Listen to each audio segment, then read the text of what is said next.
After several hours of riding, the town of West Witold came into view on the horizon. William and Dakota were looking forward to a hot meal and a good night's sleep in a comfortable bed. However, their expectations would soon be turned topsy-turvy after they entered the town. They could not believe their eyes. With shock and disbelief, they discovered that the citizens of the town were mutants. Many of them had 3 arms or legs. Some of them had tentacles in the place of where an arm or leg should be. A few individuals had tails protruding from their posterior. William quietly commented to Dakota, "What kind of witchcraft is this?" They continued through the town, toward the hotel, and they kept a watchful eye around them. Many of the townsfolk looked at them with suspicion, and others with outright disdain and anger. The 2 men had heard rumors that spoke of the existence of mutants, but they dismissed them as nothing more than the ramblings of whiskey-filled prospectors. Maybe the other stories they've heard, those about monsters and portals to other worlds, aren't so far-fetched after all.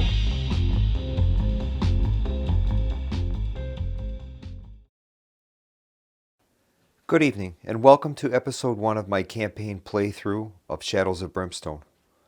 During this playthrough, I'll be using the rules that I outlined in my solitaire campaign system that I titled Alone in the Shadows of Brimstone. The rule set incorporates a campaign map, along with rules to regulate movement, and a systemized method of introducing missions to the posse. I was not a Kickstarter backer of Shadows of Brimstone, so I've been buying the components a la carte. On the screen I'll put up a box that shows the core sets and expansions that I'll be using during this campaign. Now let's begin our campaign. It is November 10th, 1883. It's been almost a month since the town of Brimstone was destroyed in a tremendous fireball. The posse has come to West Witold to purchase supplies and partake of a little rest and relaxation. However, they quickly discover that West Witold is a mutant town. Okay, as this is a mutant town, it has several special rules associated with it. The first one is refuge for those who are different. A mutant town always includes a mutant quarter location, representing all of the back streets and small shops in the town. And in position 1, we have the mutant quarter. Next special rule is on the fringe. A mutant town never includes a frontier location. Third is distrust. Heroes do not gain unwanted attention markers for mutations they have. Instead, any hero with no mutations at all gains 2 unwanted attention markers when they enter the town. And we've done that. I've marked those on each of the characters' cards, and we've given them 2 unwanted attention markers. And those come into play while we're in the town stay. So I'm not going to be, those kind of can cause problems, so I don't plan on staying in West Witold for very long. First step in a town stay is to draw a daily event card.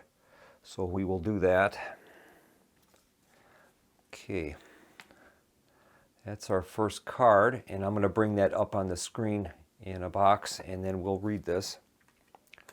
It's a helping hand, town daily event. One of the locals believes in your cause and offers to join you on your next adventure. Fantastic.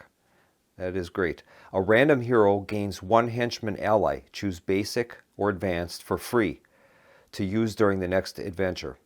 Well, we'll be using the advanced henchman option on that.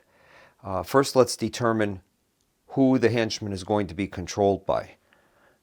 We'll roll a die, and an odd or even will tell us. Okay. We'll say for the odd will be for Dakota, and the even will be for Will McMaster.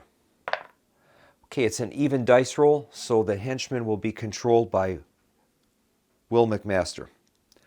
Next, we are going to roll a die and determine if our henchman has a ally special ability.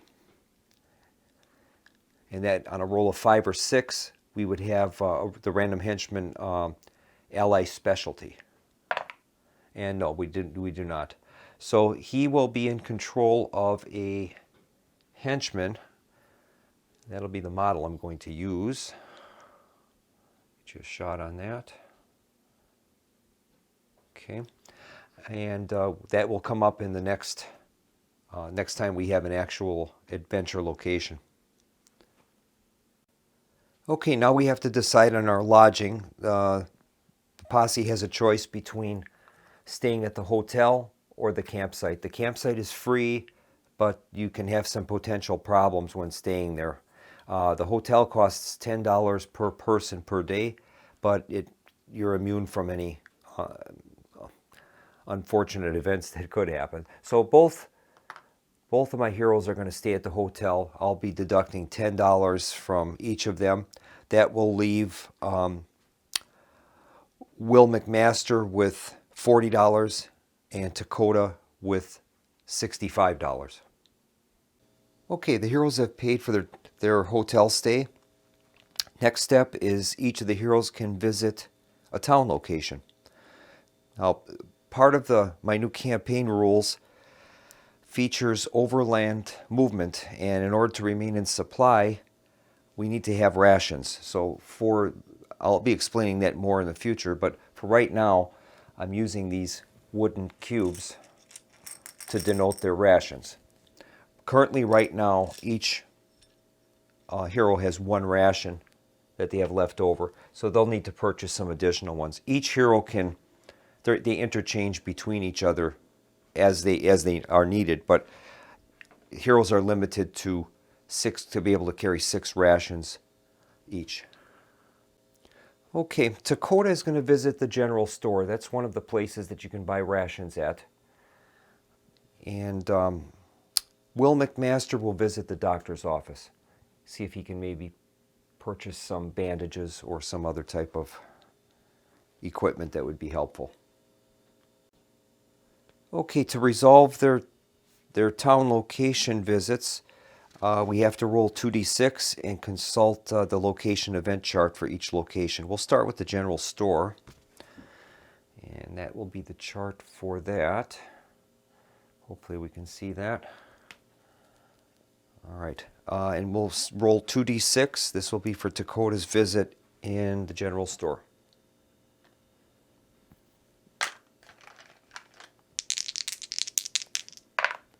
He rolled a 12. Artifact for sale. The shop owner has a rare find indeed, an artifact brought back from a recent excursion. Draw a world card to determine where the expedition had been, and then draw an artifact from that world. This artifact may be purchased for its listed price. If there is no price listed, the card may be purchased for $100 as a special sale. Fantastic. I'll get that deck out.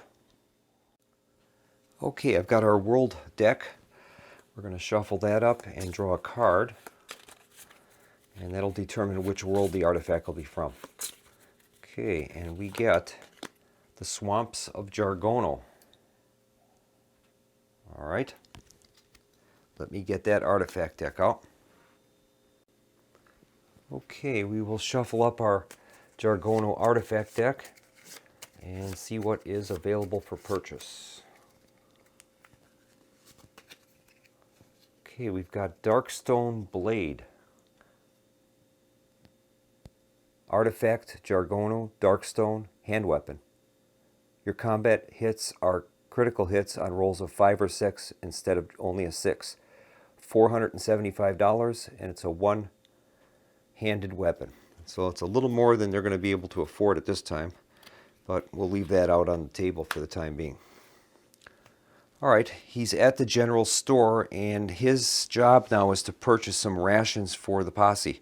Now we're going to have 3 members, so each ration is going to cost $5 times the number of heroes and NPCs.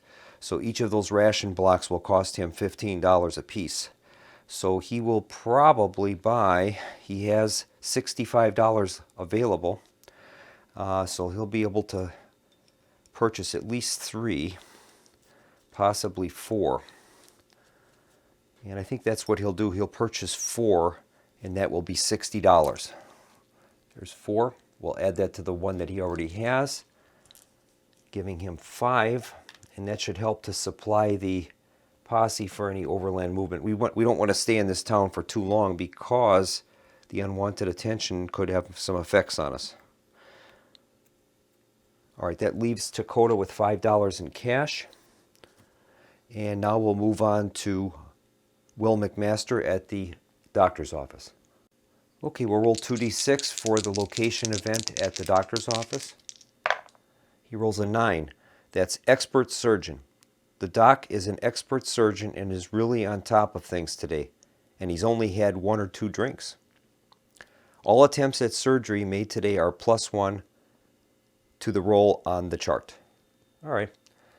Well, let's see what we can purchase here. I'm going to check the chart out and get back with you in one moment.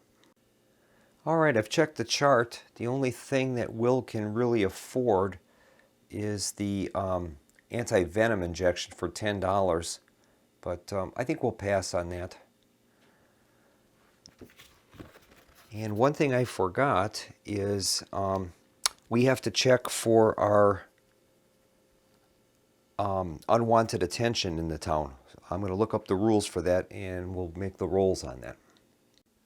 Okay, just to clarify something, the unwanted attention markers, those only come into play when a 7 is rolled during a location event chart roll. And as we rolled a 12 at the general store and a 9 at the doctor's office, those won't come into play at this time. The next step in our town stay is an addition to the rules that I've created for my Alone in the Shadows of Brimstone rule set, and that's where we draw a rumor token. And here's a bin of the rumor tokens. These I've created. They're basically 1-inch chits, and these this is the way that the missions will become available to the heroes. We're going to draw a chit. It will either be a rumor token location or possibly another special type of action that can happen in town. If it is a mission rumor, then we will roll to find out where that is displayed on the campaign map. So I'm going to close my eyes and draw. Okay, and we get, say, Caverns of Sindar mission, Cracks in Reality. All right, let's find out where that appears on the campaign map. I'm going to get the campaign map out and we'll roll to place that. Okay, this is our campaign map. We're currently, the posse is at West Witold, that location. And these other 2 tokens that are currently, one is at the Devil's Fingers and one is at Mount Laterra. Those were missions that those represent rumors that were already active before the start of the campaign.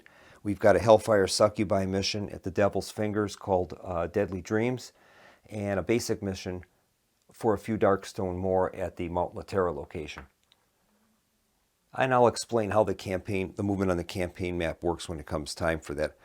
First, we have to find out where this new mission has become available for the Caverns of Cinder, and that is this token here. And basically, we use a mission location table chart, and we roll a d20 to determine where that is. So let me get a d20 out and we'll make that roll. Okay, we are going to be rolling a d20 and consulting the mission location table to find out the location of that rumor for the Caverns of Cinder mission, Cracks in Reality. Okay, we rolled a 12. That will be at Terek's Peak. That's where that rumor will be available at. So we'll find Terek's Peak on the map and place it there. Terek's Peak, right here. All right, so that mission will become available there. We have to travel there and we can undertake that mission. We'll go more into that once we get into our overland movement sequence. Okay, I forgot to do one item. There's a special rule for Mutant Town called Something in the Water. At the start of each day in town, every hero takes 1 corruption hit and then recovers 1 grit for use in town. So I should be rolling to see if that corruption hit is actuated. will have to make a roll on their willpower test for each player. And both players have a willpower of 4+. So we'll start with Will McMaster. He rolls a 6, so that corruption point is nullified. And now for Dakota. He rolls a 4, so both of them have managed to avoid the corruption. All right, our last step in the town stay is we have to make second last step, we have to make an end of day roll. We're going to roll a d6 and compare that with the number of days that we've been in town. If the roll is greater than that number, then there's no effect. If it's equal to or less than, then we have a town event. Right now the marker is at 1, so the only way we're going to have an event is if we roll a 1. Okay, that's a 5. All right, so no event. And now the last step is the heroes have to decide if they're going to stay in town for another day or if they're going to leave. And I think we're going to march out. I'm going to bring up the campaign map and show you what we're planning on doing for overland movement. One moment. Okay, in our next episode, the posse is going to head towards Hilltown. And that will probably give them a better chance of maybe collecting some equipment. And I'd like to head for an easier mission to start this out with, and that would probably be for a few Darkstone more at Mount Laterra. So it's going to take several travel cycles in order to get to that location, but we can go through Hilltown and supplement our supplies as needed. So during the next episode, we'll be going into an overland movement cycle, and I'll show you the rules for that, and we'll see if anything happens to the posse on their trip towards Hilltown. Thanks for watching, and we'll see you in the next episode.